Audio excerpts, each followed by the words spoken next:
نحمده ونصلي على رسوله الكريم اما بعد فاعوذ بالله من الشيطان الرجيم بسم الله الرحمن الرحيم ومنهم أميون لا يعلمون الكتاب إلا أماني وإنهم إلا يظنون فويل للذين يكتبون الكتاب بأيديهم ثم يقولون هذا من عند الله ليشتروا به ثمنا قليلا فويل لهم مما كتبت أيديهم وويل لهم مما يكسبون وقالوا لن تمسنا النار إلا أياما معدودا قل اتخذتم عند الله عهدا فلن يخلف الله عهده أم تقولون على الله ما لا تعلمون بلى من كسب سيئة وأحاطت به خطيئته فأولئك أصحاب النار هم فيها خالدون والذین آمنوا وعملوا الصالحات اولئک اصحاب الجنہ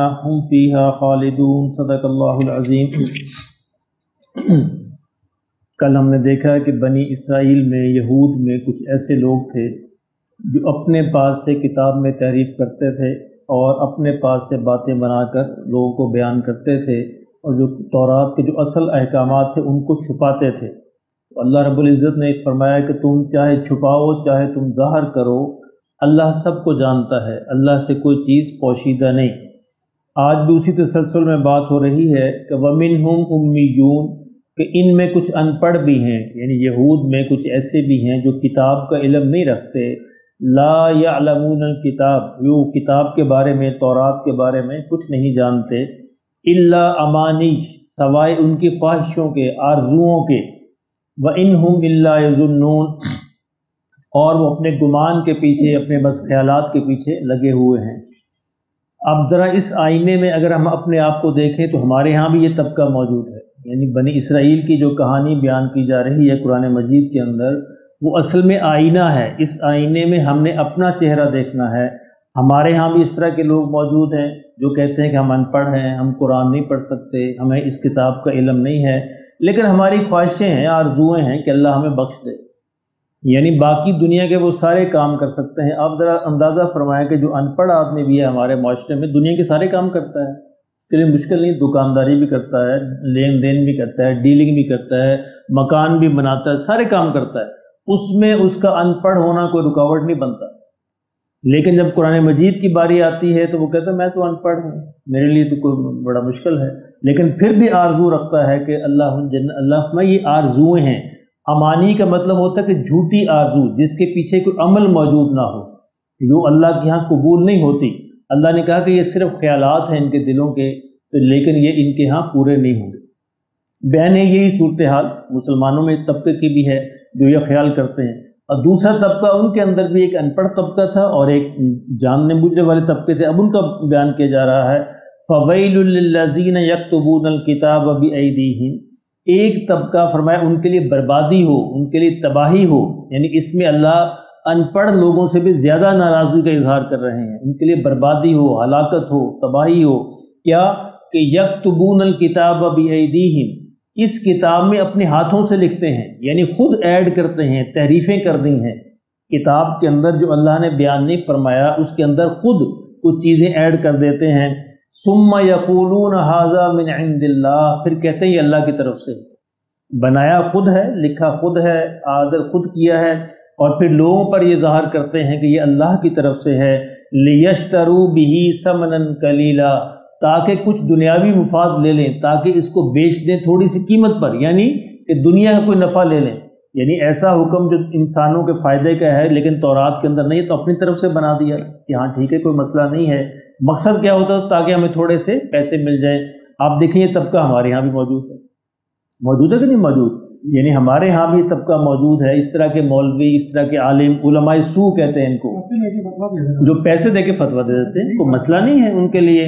تو یہ اللہ کی کتاب کو بیچنا ہے، یعنی اللہ کی کتاب کا حکم نہیں ہے، اس کو توڑ مروڑ کر، ہیلے بہانے کر کے اس میں سے اس حکم کو برآمد کر لینا، تو یہ اللہ نے فرمایا ان کے لیے ہلاکت ہے۔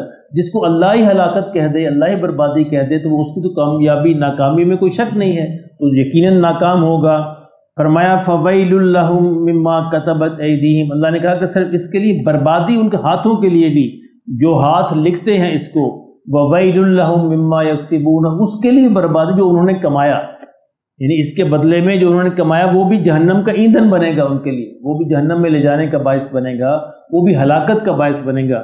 اس لیے شیخ سعدی نے بڑی خوبصورت بات کہی کہ یہ بہتر ہے کہ انسان جو جوتے سے اپنا چہرہ صاف کر لے، یہ دین کو بیچ کر چہرہ صاف کرنے سے بہتر ہے۔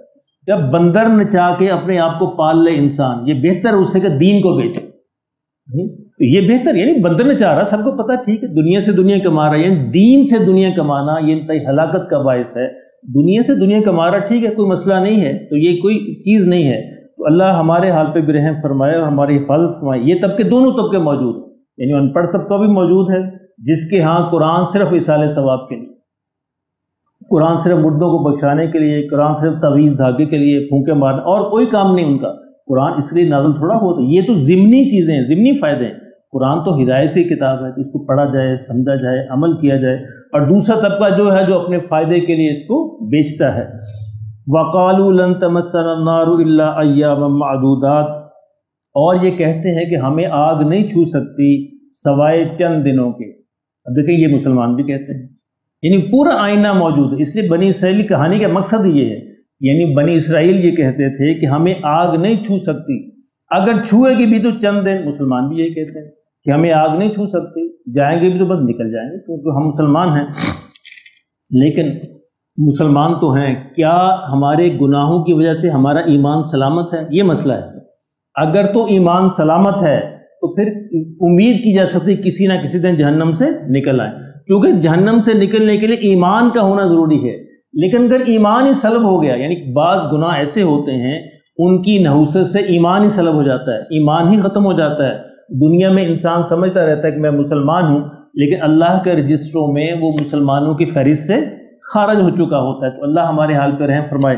یہ سمجھنے کی ضرورت ہے۔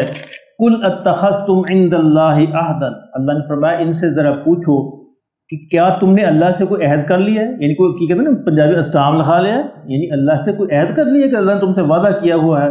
فَلَن يُخْلِفَ اللَّهُ عَهْدَهُ، کہ اللہ اس وعدے کے خلاف نہیں کر سکتا۔ ام تقولون علی اللہ ما لا تعلمون، فرمایا اللہ پہ بہتان باندھ رہے ہو، تم کہہ رہے ہو اللہ کے بارے میں ایسی بات جو تم نہیں جانتے، یہ بہتان ہے، افتراء ہے، اللہ پر جھوٹی بات ہے۔ بلا من کسب سیئۃ واحاطت به خطیئتہ، اب یہ قانون ہے کہ جس کو اس کی برائی نے گھیر، جس نے برائی کمائی، واحاطت به خطیئتہ، اور برائی نے اس کو گھیر لیا، فاولئک اصحاب النار، تو یہ ہیں دوزخ والے، ہم فیہا خالدون، جو اس میں ہمیشہ رہیں گے۔ برائی کا گھیرنا کیا ہے؟ یعنی بندہ برائی کرنے کا عادی بن جائے۔ ایک ہے برائی کا ہو جانا، اللہ معاف فرما دے گا، توبہ کرے معاف فرما دے گا۔ ایک ہے برائی کرنا، ان دونوں میں فرق ہے، گناہ کا ہونا اور گناہ کا کرنا، ان دونوں میں فرق ہے۔ تو گناہ ہو جائے، بار بار ہو جائے، اللہ معاف فرماتا رہے گا، لیکن پلان بنا بنا کے گناہ کرنا، پلان کر کر کے گناہ کرنا اور کرتے رہنا اور ڈھیٹ بن جانا، یہ ہوتا ہے برائی نے اس کا احاطہ کر لیا، چاروں طرف سے بری چیز نے اس کا گھیرا کر لیا۔ اللہ فرماتا ہے کہ یہ وہ لوگ ہیں جن کو میں نہیں بخشوں گا، جو جہنم کا ایندھن بنیں گے، کیونکہ وہ برائی کے اندر گھر چکے ہیں، برائی نے ان کا احاطہ کر لیا ہے، چاروں طرف سے گھیر رکھا ہے، اور ان کو یہ خیال بھی نہیں آتا کہ ہم توبہ کریں۔ حالانکہ اللہ نے توبہ کا جو نظام رکھا ہے یہ بڑا زبردست نظام ہے، یہ یعنی انسانوں پر، بندوں پر احسان ہے اللہ کا کہ اللہ نے توبہ کا نظام رکھا ہے۔ جب بھی انسان سچی دل سے توبہ کرے گا، چاہے 60-70 برس سے گناہ کی نہ، اللہ معاف فرمائے گا، اللہ تو معاف فرمانے والی ذات ہے۔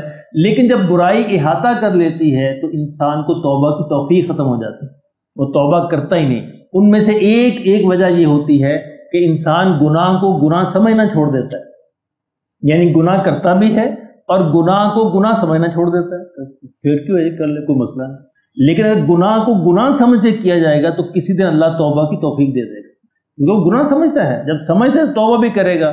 یعنی اگر گناہ انسان سے ہو جائے تو گناہ سمجھ کے کرے، یہ نہ کرے گا پھر کی کوئی گل نہیں، پھر کی ساری دنیا ہی کر دے، پھر میں کر لیتا کیوں۔ اب یہ اس کا جواز تلاش کرنا ہے، جواز تلاش نہ کرے، اللہ سے توبہ کرتا رہے۔ فرمایا یہ وہ لوگ ہیں جو جہنم کا ایندھن بنیں گے، ہم فیہا خالدون، جس کے اندر وہ ہمیشہ ہمیشہ رہیں گے۔ والذین آمنوا وعملوا الصالحات، اور اس کے بالمقابل وہ لوگ سچے دل سے جو ایمان لائے اور انہوں نے ساتھ نیک عمل بھی کیے، اولئک اصحاب الجنہ، یہی ہیں جنت والے، ہم فیہا خالدون، اس میں ہمیشہ ہمیشہ رہیں گے۔ اب نوٹ فرمائے، ہم سارا قرآن پڑھیں گے، کہیں بھی اللہ نے عمل صالح کے بغیر بیان نہیں کیا، ایمان کو کہیں بھی اللہ نے عمل صالح کے بغیر بیان نہیں کیا، کیونکہ عمل صالح ایمان کے ہونے کی علامت ہے۔ عمل صالح ایمان کا اظہار ہے کہ اس بندے کے اندر ایمان موجود ہے۔ اللہ کہتے ہیں اس کا اظہار ہونا چاہیے، یعنی ثبوت لے کے آؤ میرے پاس۔ ایک بندہ کہتا ہے میں کوئی کام تو میں ثبوت پیش کروں، ایمان ہے تو اللہ ایمان کا ثبوت مانگے گا، وہ ثبوت کے ہیں عمل صالح ہیں، ہماری نماز ہے، روزہ ہے، حج ہے، زکوٰۃ ہے، سچ بولنا ہے، ہمارے اخلاق ہیں، کردار ہیں، معاملات ہیں، معاشرت ہے، یہ سارے اس ایمان کا اظہار ہے۔ اللہ پاک ہمیں بھی نصیب فرمائے۔